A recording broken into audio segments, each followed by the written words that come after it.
आप सभी को गुड मॉर्निंग। हमारी प्रश्नों की श्रृंखला चल रही थी और आज हम पढ़ेंगे वाक्य विचार से संबंधित महत्वपूर्ण प्रश्नोत्तरी। तो आइए बिना किसी देरी की हुए हम सीधा रुक करते हैं हमारे आज के प्रश्नों की ओर। आज का हमारा पहला प्रश्न है वह है कि साधारण वाक्य के अंत में किस विराम चिन्ह का प्रयोग किया जाता है? पूर्ण विराम, प्रश्न चिन्ह, विस्मयादि बोधक चिन्ह, अल्प विराम। साधारण वाक्यों के अंत में पूर्ण विराम चिन्ह का प्रयोग किया जाता है, यानी खड़ी पाई सी होती है। तो हमारा पहला ऑप्शन है वो सही हुआ। हमारा दूसरा प्रश्न है वह कि सूरज पढ़ा, लिखा और अधिकारी बन गया का सरल वाक्य है इनमें से। सूरज ने पढ़ा इसलिए अधिकारी बना, सूरज ने पढ़ाई की तब अधिकारी बना, सूरज पढ़ लिख कर अधिकारी बना, सूरज पढ़ा लिखा और अधिकारी बना। सरल वाक्य है वो सूरज पढ़ लिख कर के अधिकारी बना, यानी तीसरा प्रश्न है, तीसरा ऑप्शन सही होगा। हमारा अगला प्रश्न है वह है कि शायद आज रोशनी गुल हो जाए और सिनेमा न हो, वाक्य अर्थ की दृष्टि से कौन सा है? तो शायद है, यानी संकेतवाचक, विधानवाचक, इच्छाबोधक और संदेहवाचक। शायद जहाँ शायद आ जाए वहाँ संदेह की भावना होती है, तो चौथा ऑप्शन संदेहवाचक सही होगा। हमारा अगला प्रश्न है वह है कि जो धन कमाते हो उसमें से थोड़ा अवश्य बचाना चाहिए। में वाक्य का प्रकार पहचानिए। विधिवाचक, विस्मयवाचक, प्रश्नवाचक, इच्छावाचक। जो धन कमाते हैं उसमें से बचाना चाहिए, तो इसमें से कौन सा है वह वाक्य होगा? यानी इच्छा का बोध करते हैं हम लोग, थोड़ा बचाना चाहिए, तो इच्छा है हमारी, तो चौथा ऑप्शन यानी इच्छावाचक होगा। अगला प्रश्न है कि सरल वाक्यों को संयुक्त वाक्य में बदलना है। वाक्य है वह पढ़ने के अलावा अखबार भी बेचता है, तो इसका हमें संयुक्त वाक्य बनाना है। वह पढ़ता है और अखबार बेचता है। वह पढ़ता भी है और अखबार भी बेचता है, जबकि वह पढ़ता भी फिर भी अखबार भी बेचता है, पढ़ने के साथ साथ अखबार भी बेचता है। तो हमारा जो संयुक्त वाक्य है पहला ऑप्शन, यानी जो वह पढ़ता और अखबार बेचता है, पहला ऑप्शन सही है। हमारा अगला प्रश्न है वह है कि सरल वाक्यों को संयुक्त वाक्य में बदलो। बच्चा दौड़कर मेरे पास आया, जो ही बच्चा दौड़ा वह मेरे पास आया, जैसे ही बच्चा दौड़ा वैसे ही मेरे पास आया, बच्चा दौड़कर मेरे पास आया, बच्चा दौड़ा और मेरे पास आया।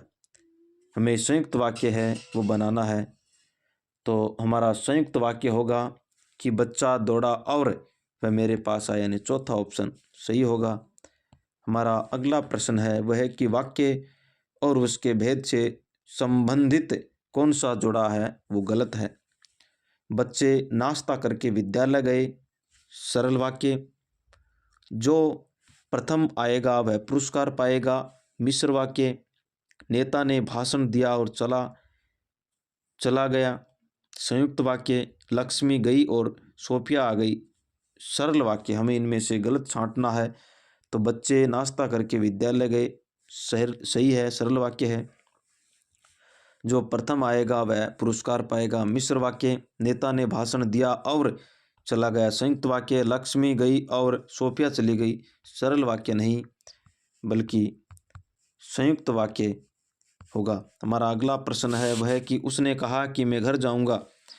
वाक्य है उसने कहा कि मैं घर जाऊंगा, सरल वाक्य, संयुक्त वाक्य, मिश्र वाक्य, प्रश्नवाचक वाक्य। क्योंकि से मिश्र वाक्य, यानी तीसरा ऑप्शन है वो सही होगा।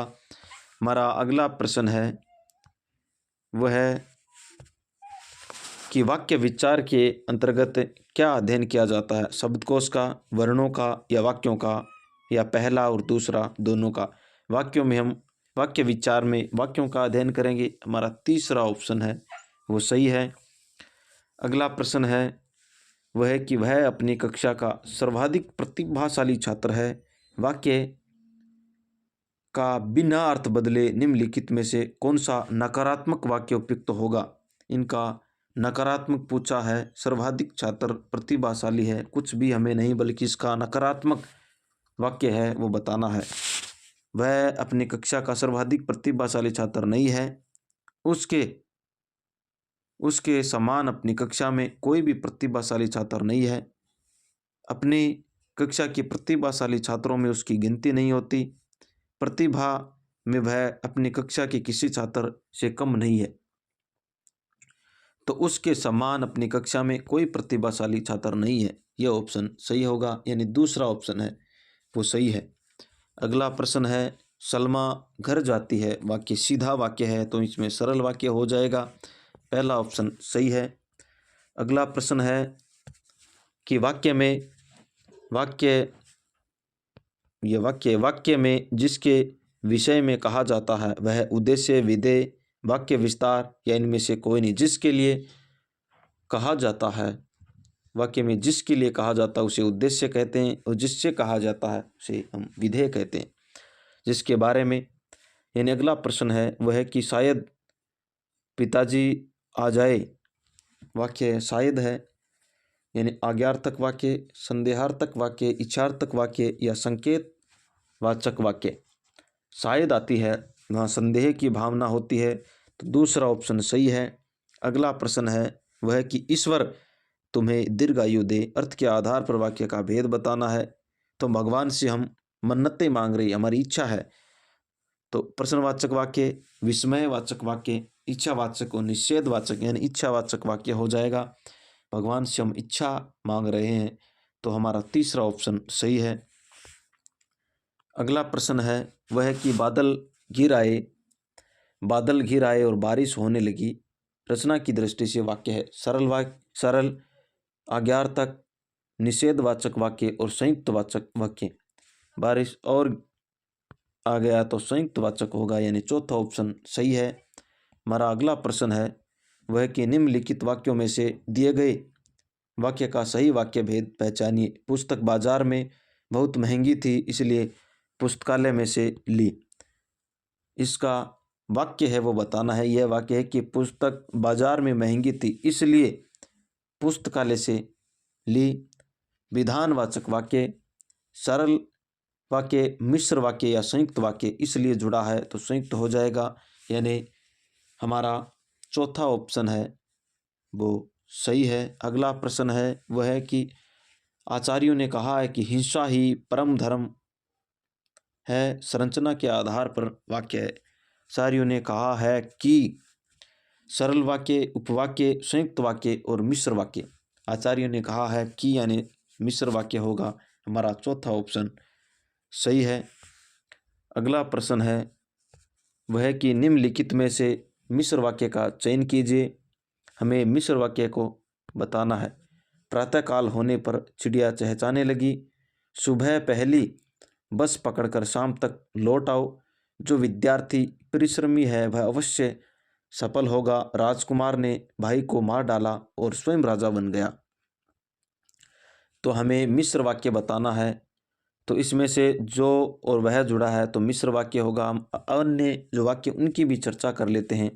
प्रातःकाल होने पर चिड़िया चहचहाने लगी, ये सरल हो गया, सरल वाक्य। सुबह पहली बस पकड़कर शाम लौट आओ, यह भी सरल वाक्य हो गया। राजकुमार ने भाई को मार डाला और स्वयं बन गया, यानी संयुक्त वाक्य हो गया। तो हमारा ऑप्शन है वो तीसरा सही हो गया। अगला प्रश्न है वह है कि यद्यपि मोहन धनी है तथापि बहुत दुखी है। धनी होते हुए भी तथापि वह क्या है, दुखी है। तो वाक्य होगा साधारण वाक्य, संयुक्त वाक्य, मिश्र वाक्य, उपयुक्त में से कोई नहीं। इसमें वाक्य है वो मिश्र वाक्य होगा, यानी तीसरा ऑप्शन सही है। अगला प्रश्न है नीली कमीज वाले छात्र को यह कलम दे दो। रचना के आधार पर वाक्य का सही भेद पहचानिए। सरल वाक्य, संयुक्त वाक्य, मिश्र वाक्य या आज्ञार्थक वाक्य। नीली कमीज वाले छात्र को एक सीधा वाक्य है तो सरल वाक्य हो गया। पहला ऑप्शन सही है।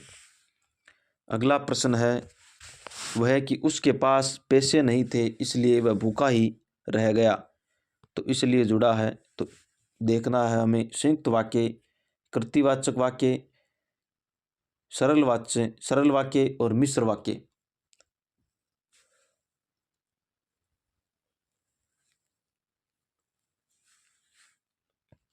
यानी उसके पास पैसे नहीं थे इसलिए, तो संयुक्त वाक्य हो जाएगा। अगला प्रश्न है, अर्थ के आधार पर वाक्यों के भेद बताइए। 2, 4, 6 या 8। अर्थ के आधार पर वाक्यों के कितने भेद होते हैं? 8 भेद होते हैं। रचना के आधार पर 3 होते हैं। हमारा अगला प्रश्न है वह है कि राम आया, भाई से मिला और तुरंत लौट गया। वाक्य है मिश्र वाक्य, संयुक्त वाक्य, सरल वाक्य या जटिल वाक्य। और तुरंत लौट गया यानी संयुक्त वाक्य होगा। हमारा दूसरा ऑप्शन सही है। अगला प्रश्न है, उद्देश्य और विधेय किसके अंग होते हैं? उद्देश्य और विधेय वाक्य के अंग होते हैं। पहला ऑप्शन सही है। अगला प्रश्न है सही कथन छांटना है। कर्ता का स्थान प्राय वाक्य के प्रारंभ में होता है, कर्ता का स्थान प्राय वाक्य के अंत में होता है। एक बोल रहा प्रारंभ में, एक बोल रहा अंत में। कर्ता का स्थान वाक्य के मध्य में या भी मध्य में, और कर्ता का स्थान इनमें से कोई नहीं होता है। तो कर्ता के बिना वाक्य यानी मैन तो कर्ता होता, तो कर्ता का स्थान है वो प्रारंभ में होता है। तो पहला ऑप्शन सही होगा। अगला प्रश्न है वह कि सरल वाक्य है, हमें सरल वाक्य वो छांटना है। मिश्र श्रम यानी श्रमिक है, वो श्रम करता है किंतु उसके फल से वंचित रहता है। राम और सीता जाते हैं, चाहे सुबह हो जाए मुझे यह काम पूरा करना है, जो करे सो भरे। तो हमें सरल वाक्य है वो छांटना है, चाहे सुबह हो जाए मुझे यह काम पूरा करना है।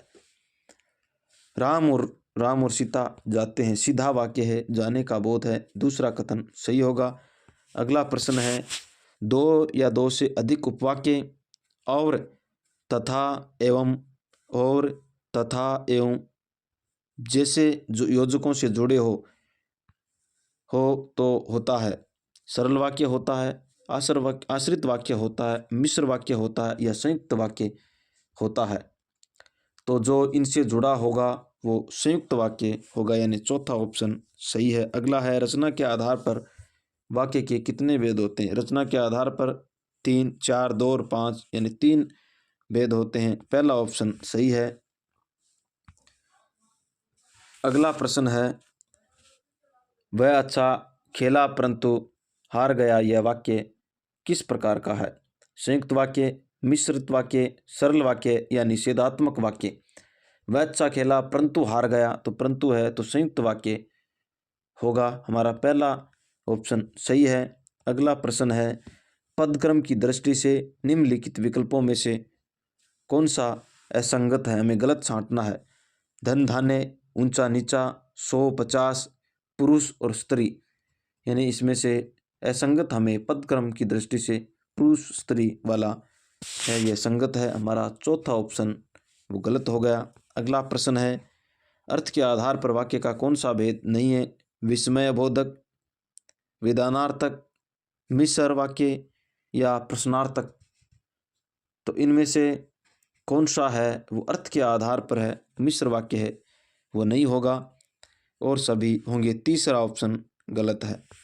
अगला प्रश्न है वह है कि मैं उस लड़की से मिला था जिसकी किताब खो गई। यह वाक्य है, मैं उस लड़की से मिला था जिसकी किताब खो गई।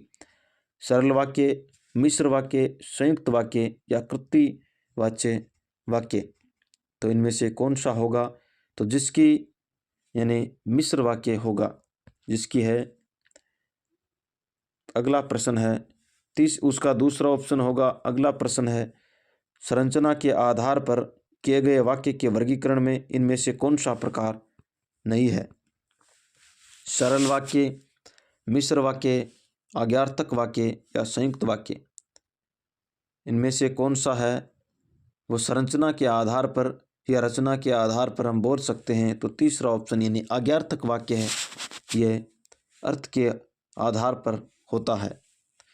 तीसरा ऑप्शन सही होगा। अगला प्रश्न है, ईश्वर तुम्हें सफलता प्रदान करे, यह वाक्य है संकेत वाक्य, विधानवाचक, इच्छावाचक, विस्मयवाचक। ईश्वर से हम इच्छा कर रहे हैं तो इच्छावाचक होगा। तीसरा ऑप्शन सही है। अगला प्रश्न वह है कि इनमें से कौन सा वाक्य है वो संयुक्त वाक्य होगा। पुलिस ने उस लड़के को पकड़ लिया जिसने चोरी की। यह वही मकान है जिसमें रहता है। बच्चे को उसकी पुस्तकें लौटा दो। लड़का आया किंतु वह रुका नहीं। तो हमें संयुक्त वाक्य है किंतु आया रुका नहीं। चौथा ऑप्शन सही हो गया। अगला प्रश्न है वह है कि जो मनुष्य धनवान होता है उसे सभी चाहते हैं। जो होता है उसे सभी चाहते हैं। मिश्र वाक्य, संयुक्त वाक्य, सरल वाक्य, सरल और संयुक्त वाक्य। तो इनमें से जो और जिसे यानी मिश्र वाक्य होगा। पहला ऑप्शन सही है। अगला प्रश्न है, बर्फ पड़ते पड़ते देख हमने एक धर्मशाला में शरण ली। वाक्य है संयुक्त वाक्य, मिश्र वाक्य, सरल वाक्य या जटिल वाक्य। बर्फ पड़ते देख हमने एक धर्मशाला में स्नान ली, तो ये सीधा वाक्य है, तो सरल वाक्य हो जाएगा। तीसरा ऑप्शन सही है। अगला प्रश्न है वह है कि वाक्य रचना में स्वीकृति पदक्रम इनमें से कौन सा है। कर्ता क्रिया कर्म, कर्ता कर्म क्रिया, कर्म कर्ता क्रिया, कर्म क्रिया और कर्ता। हिंदी वाक्य में हम यानी इसका कर्म है वो सही बताना है। पहले कर्ता आएगा, फिर कर्म आएगा, अंत में क्रिया आती है, यानी दूसरा ऑप्शन सही है। अगला प्रश्न है वह है कि निम्नलिखित में से संयुक्त वाक्य कौन सा है। अध्यापक आया किंतु विद्यार्थी चले गए। हमें संयुक्त वाक्य है वो छांटना है। अध्यापक आया किंतु विद्यार्थी चले गए। श्रमिक और कृषक दिन रात परिश्रम करते रहे। जो विद्वान होते हैं उनका सभी आदर करते हैं। यदि विद्यार्थी अध्ययन करेंगे तो अच्छे अंक प्राप्त करेंगे। हमें इसमें से संयुक्त वाक्य है यानी पहला ऑप्शन अध्यापक आया किंतु विद्यार्थी चले गए। अगला प्रश्न है वह कि जब मैं दिल्ली में था तब स्वयं खाना बनाता था। इस वाक्य में किस तरह का आश्रित उपवाक्य है कि तब मैं स्वयं खाना बनाता था। संज्ञा उपवाक्य, विशेषण उपवाक्य, क्रिया विशेषण उपवाक्य, संज्ञा एवं विशेषण उपवाक्य। तो मैं जब कब ये क्रिया विशेषण में आते हैं तो क्रिया विशेषण उपवाक्य हो जाएगा। तीसरा ऑप्शन सही है। अगला प्रश्न है वह कि इनमें से कौन सा विकल्प है वो सरल वाक्य के अंतर्गत आएगा। बस में खराबी थी इसलिए दुर्घटना हुई। प्रधानमंत्री ने कहा कि हम शांति और युद्ध दोनों के लिए तैयार हैं। छात्रा ने बहुत ओजपूर्ण स्वरचित कविता सुनाई। श्याम आया और मोहन चला गया। हमें है वो सरल वाक्य है वो बताना है। तो छात्रा ने बहुत ओजपूर्ण स्वरचित कविता सुनाई। इसमें किसी भी प्रकार का कोई भी रुकावट नहीं है और सभी में है, तो तीसरा ऑप्शन सही होगा। अगला प्रश्न है वह है कि वाक्य की दृष्टि से कौन सा कथन सही नहीं है। रचना के आधार पर वाक्य के 3 भेद किए जाते हैं। सरल वाक्य, संयुक्त वाक्य और मिश्र वाक्य। अर्थ के आधार पर वाक्यों का वर्गीकरण किया जाता है। उद्देश्य और विधेय वाक्य के आवश्यक घटक होते हैं। क्रिया और उद्देश्य कर्ता के विधेयक होते हैं। कर्ता को विधेय कहते हैं। क्रिया और उद्देश्य और कर्ता ये गलत है, यानी चौथा ऑप्शन है वो गलत हुआ और हमें गलत ही पूछा है, तो चौथा ऑप्शन हमारा इसका सही होगा। अगला प्रश्न है वह है कि मिश्र वाक्य है उसने अपना घर लूट लिया। सूरज उगने पर कुहासा छट गया। उसके पास जो कुछ था वह खो गया। उसका सब कुछ खो गया, हमें मिश्र वाक्य है वो छांटना है। तो उसके पास जो और सो यानी तीसरा ऑप्शन है वो सही होगा। अगला प्रश्न है, सड़कें चौड़ी बनाई गई, इसमें चौड़ी क्या है? सहायक कर्ता, पूरक या मुख्य क्रिया या पूरक कर्ता। जो चौड़ी है ये सड़क का पूरक है, यानी पूरक होगा। हमारा जो दूसरा ऑप्शन है वो सही होगा। तो आज की हमारी प्रश्नोत्तरी है वो पूरी हुई। अब आगे की चर्चा हम करेंगे अगली क्लास में। तब तक के लिए आप सभी को धन्यवाद।